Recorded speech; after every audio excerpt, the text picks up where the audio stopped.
Today we're doing Module 3, Lesson 12, and it's all about subtracting fractions, just like it was yesterday. But today, all of the fractions will be greater than 1. So that means they'll either be improper fractions or what? Mixed numbers, you got it. Okay, so today we're going to be looking at some more strategies at how to think about subtraction with mixed numbers.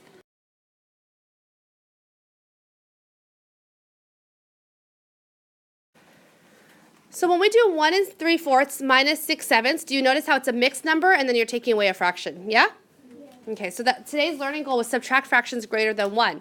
Which number is greater than 1, the first number or the second number? Okay, so that's the one that's greater than 1. Now I'm going to teach you 2 different methods of doing this today, okay? The first method is we are going to ignore the first fraction, just for now though. Okay, we can't forget it forever, but we're going to ignore it for now. So if I look at my first number, 1 3/4, do you agree that that's 1 plus 3/4? Yeah?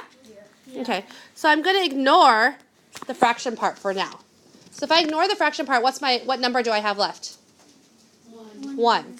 Okay, so imagine if the problem was 1 minus 6/7. Write that down in your notebook. 1 minus 6/7. It's super important for you to write down every step today. So once again, if I ignore that fraction for now, my problem then becomes 1 minus 6/7. Do you agree? Okay, so remember back when we were thinking about the number lines? Go ahead and draw yourself a number line and draw the whole numbers from 0 to 1. And in between, split it up into sevenths. So you can see here I have 7 equal sections, and this is 1/7, 2/7, 3/7, 4/7, 5/7, 6/7. Some of you are still calling this one right here 1/7. Is this 1/7?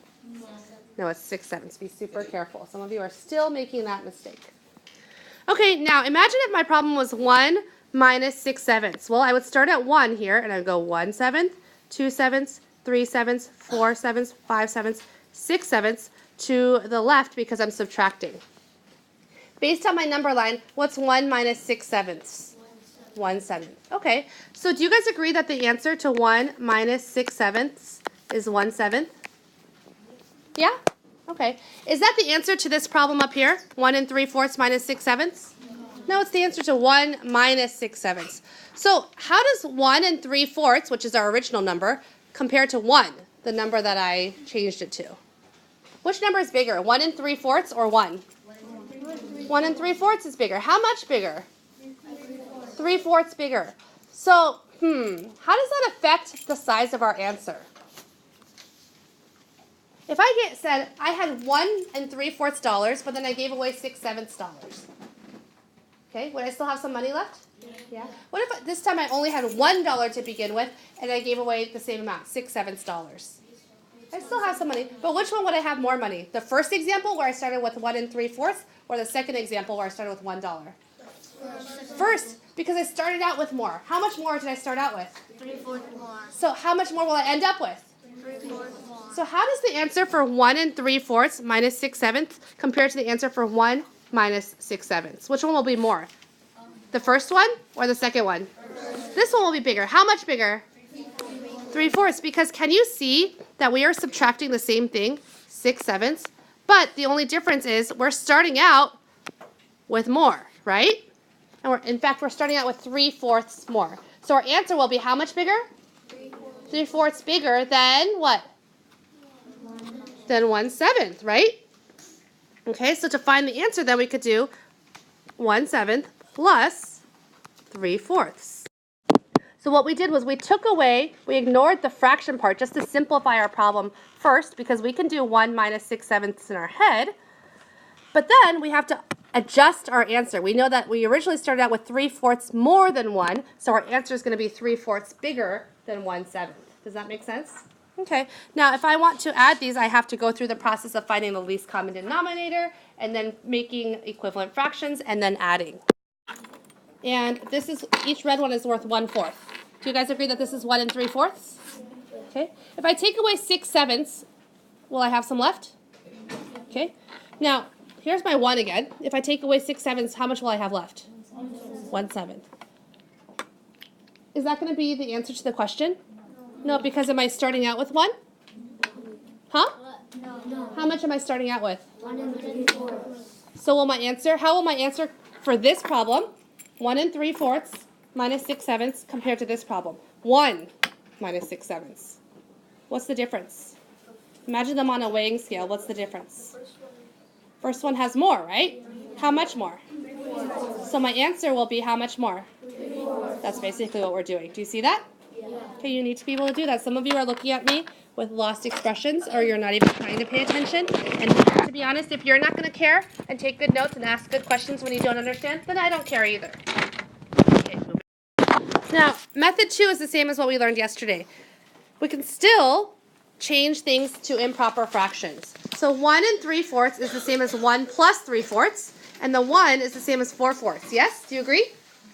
Okay, so then therefore 1 3/4 as an improper fraction is 7/4. So now that we know that, we can rewrite this problem. Instead of 1 3/4, you can write 7/4 minus 6/7. What's our LCD going to be? Our least common denominator is 28. So let's write some equivalent fractions. 7/4, what can I multiply that by to get something over 28? 7 over 7.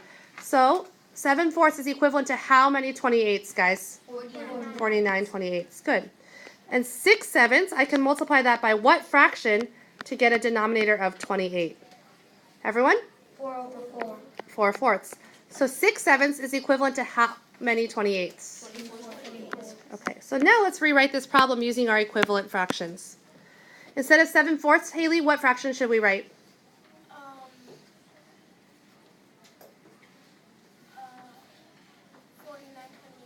49 28.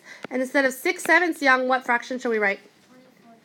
Okay, so if I had 49 28, but I take away 24 of them, how many do I have left? 25 28. Because all I need to do over here is do 49 minus 24, and I can see that that equals 25. Is that the same answer we got using method 1? Very good. So just like in the first example, we can see here that our adjusted problem is 1/4 less than our original problem. Do you guys see that?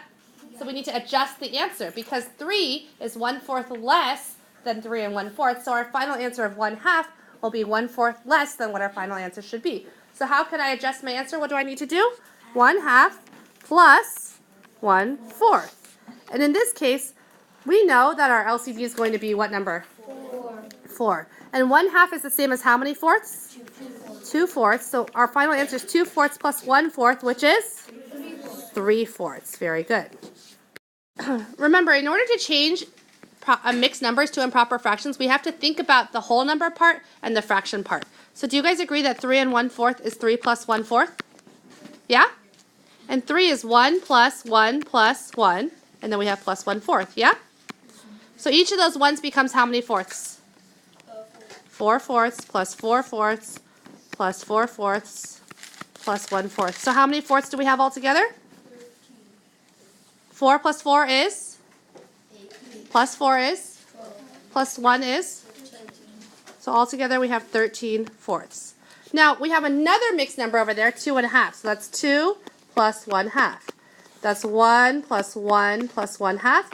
And each of those ones, of course, are 2 halves plus 2 halves plus 1/2. So altogether, how many halves do we have?